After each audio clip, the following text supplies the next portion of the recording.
আসসালামু আলাইকুম, কেমন আছেন? আশা করি সকলে অনেক ভালো আছেন। ধরেন আপনার স্যার বা বস আপনাকে এরকম একটা শিট দিয়ে বললো, এখানে মূলত এটি একটি স্যালারি শিট। এখানে শিটটা দিয়ে বললো যে এখানে হাউস রেন্ট, টিডি এবং মেডিকেল অ্যালাউন্স, ফুড অ্যালাউন্স আপনাকে বার করতে হবে, সেটা ফর্মুলা সাজ।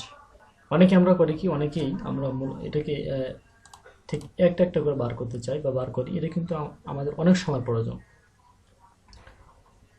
তো আমরা আমাদেরকে সময়টাকে বাঁচানোর জন্য আমরা একটা ফর্মুলা আমরা এটাকে এইভাবে সিলেক্ট করে নেব। এরপরে সমান সমানকে কল করবো। কল করার পরে আমরা কি লিখবো? এখন প্রথমে আমরা লক চিহ্নকে নিয়ে আসবো। কিবোর্ড থেকে শিফট বাটন চেপে লক নিয়ে আসলাম। এরপরে আমরা কি করব, এটা কোথায় রয়েছে? এটা রয়েছে D4, অর্থাৎ ডি লিখলাম, এরপরে 4। হ্যাঁ, D4 লেখার সঙ্গে সঙ্গে এটা কি সিলেক্ট হয়ে গেছে। এরপরে ইন্টু নেব। দেন আমরা কোথায় নিয়ে যাবো? এখন আমরা আমরা E2, অর্থাৎ E2 মধ্যে যে আমরা পার্সেন্টেজ লিখেছি, তাহলে কি আসবে।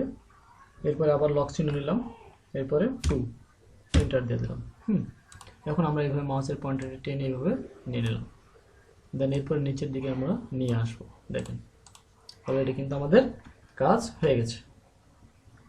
আর এই কাজটি যদি আমরা একটা একটা করে করতে চাই তাহলে কিন্তু আমাদের অনেক সময়ের প্রয়োজন। দেখেন আমরা এখানে যাই লিখবো, এখন আমরা এখানে যাই লিখি না কেন আমাদের সেটাই কাজ অটো হয়ে যাবে। দেখেন আমরা যাই লিখি না কেন এটা অটো হয়ে যাবে।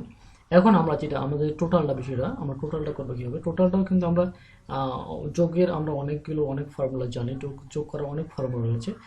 এর মধ্যে থেকে আজকে আমরা দ্রুত আরেকটি শর্টকাট ফর্মুলা শিখবো। সেটা প্রথমে আমরা এইভাবে এটাকে সিলেক্ট করে নেব। সিলেক্ট করার পরে কিবোর্ড থেকে ALT যে বাটনটা রয়েছে, ওয়ালটা চেপে ধরে সঙ্গে সঙ্গে কল করবো। দেখেন অলরেডি কিন্তু টোটালটাও বার হয়ে গেছে। আশা করি ভিডিওটি আপনাদের বাস্তব কর্মজীবনে অনেক উপকার আসবে। এরকম সুন্দর সুন্দর টিপস জানতে ফলো রাখুন আমার আইডিতে। নিজে শিখুন এবং অন্যকে শেখার জন্য সহযোগিতা করুন শেয়ারের মাধ্যমে। Thank you for watching.